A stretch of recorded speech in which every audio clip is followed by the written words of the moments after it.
Chapter 7. A Woman's Courage. Thus ended this memorable séance. That conversation threw me into a fever. I came out of my uncle's study as if I had been stunned, and as if there was not air enough in all the streets of Hamburg to put me right again. I therefore made for the banks of the Elbe, where the steamer lands her passengers, which forms the communication between the city and the Hamburg Railway. Was I convinced of the truth of what I had heard? Had I not bent under the iron rule of the Professor Liedenbrock? Was I to believe him in earnest in his intention to penetrate to the center of this massive globe? Had I been listening to the mad speculations of a lunatic, or to the scientific conclusions of a lofty genius? Where did truth stop? Where did error begin? I was all adrift amongst 1,000 contradictory hypotheses, but I could not lay hold of one. Yet I remembered that I had been convinced, although now my enthusiasm was beginning to cool down. But I felt a desire to start at once, and not to lose time and courage by calm reflection.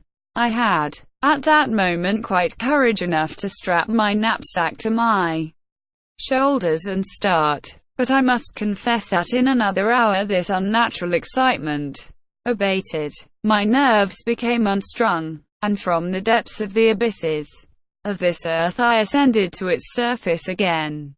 "It is quite absurd," I cried. "There is no sense about it. No sensible young man should for a moment entertain such a proposal.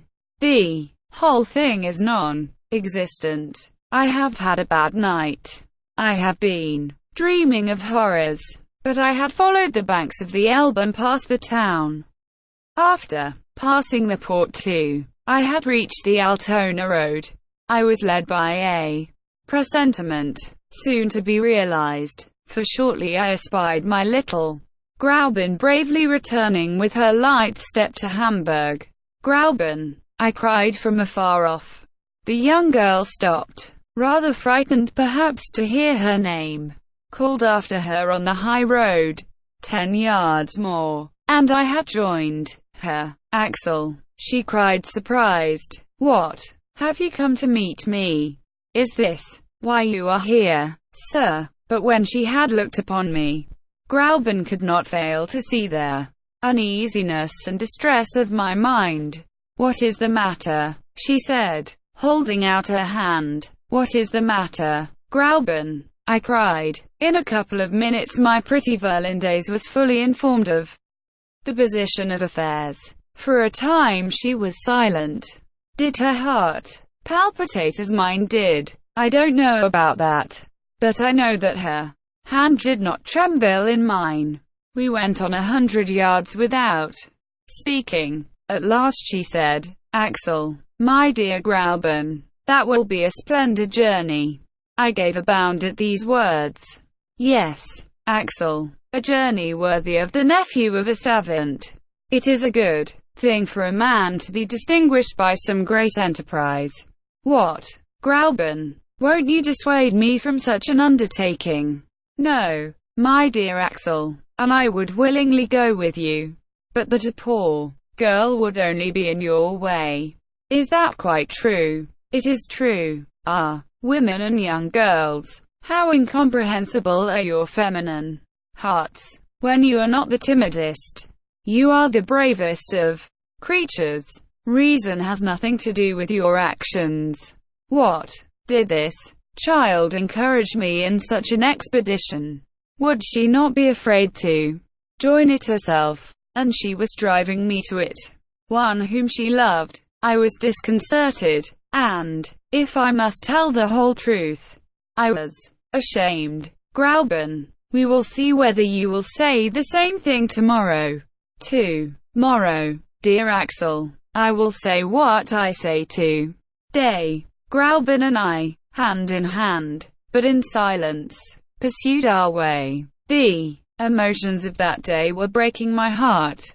After all, I thought, the calends of July are a long way off, and Between this and then many things may take place which will cure my uncle of his desire to travel underground.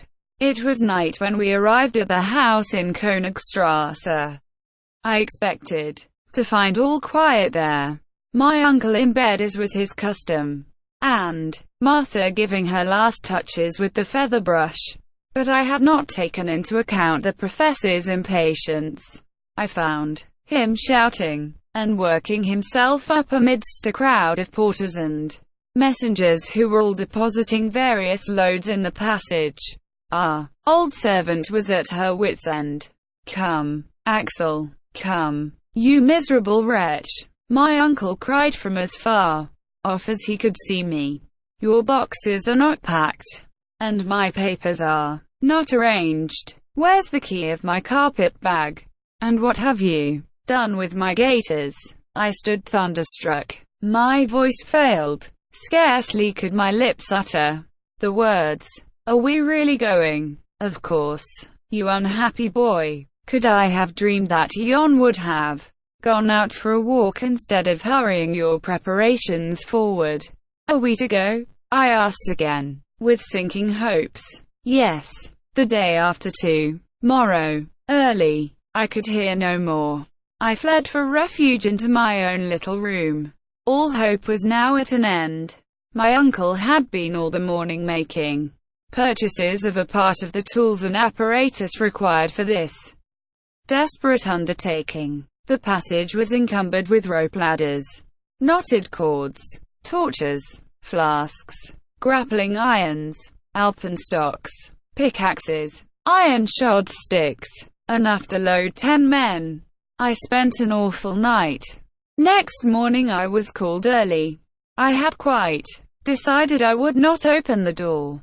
But how was I to resist the sweet voice which was always music to my ears, saying, "My dear Axel." I came out of my room. I thought my pale countenance and my red and sleepless eyes would work upon Graubin's sympathies and change her mind. "Ah, my dear Axel," she said, "I see you are better. A night's rest has done you good." "Done me good," I exclaimed. I rushed to the glass.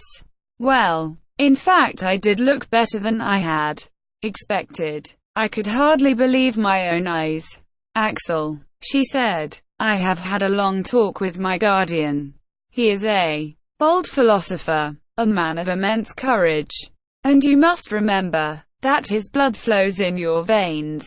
He has confided to me his plans, his hopes, and why and how he hopes to attain his object. He will no doubt succeed. My dear Axel, it is a grand thing to devote yourself to science.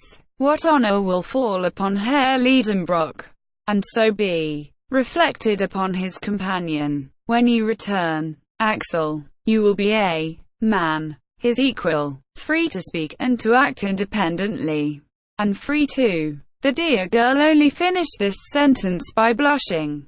Her words revived me, yet I refused to believe we should start.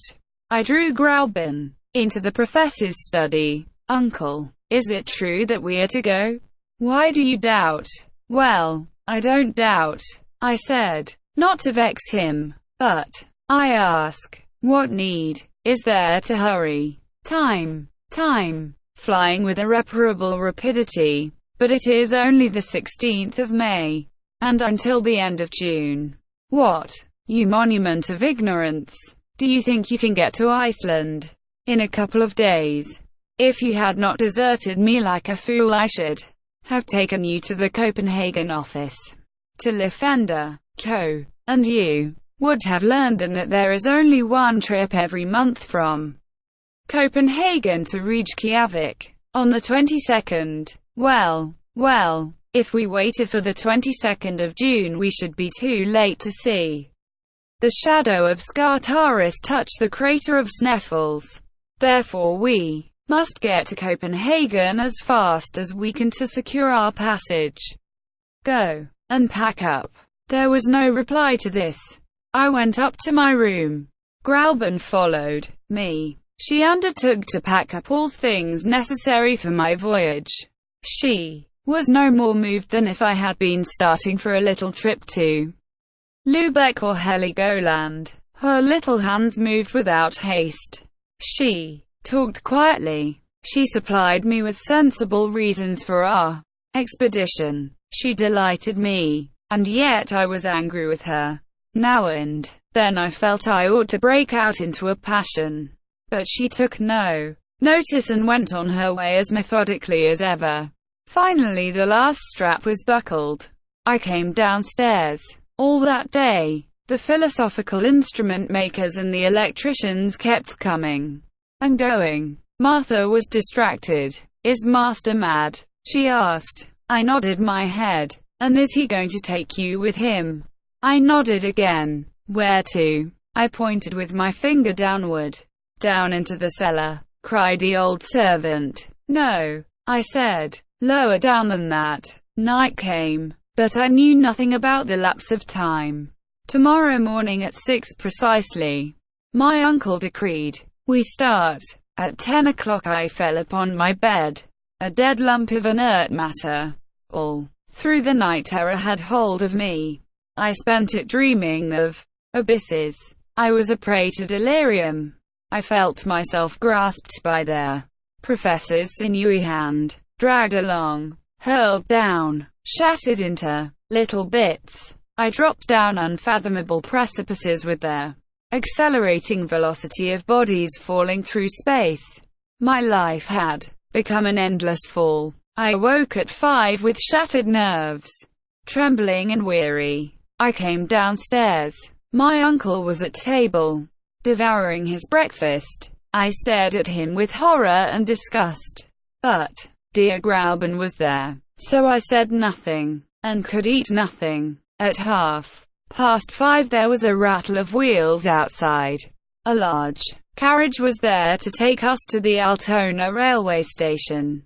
It was soon piled up with my uncle's multifarious preparations. "Where's your box?" he cried. "It is ready," I replied, with faltering voice. "Then make haste down, or we shall lose the train." It was now manifestly impossible to maintain the struggle against destiny. I went up again to my room, and rolling my portmanteaus downstairs, I darted after him. At that moment my uncle was solemnly investing Grauben with the reins of government. My pretty Virlandaise was as calm and collected as was her wont. She kissed her guardian, but could not restrain a tear in touching my cheek with her gentle lips. "Grauben," I murmured, "go, my dear Axel, go. I am now your betrothed, and when you come back I will be your wife." I pressed her in my arms and took my place in the carriage. Martha and the young girl, standing at the door, waved their last farewell. Then the horses, roused by the driver's whistling, darted off at a gallop on the road to Altona.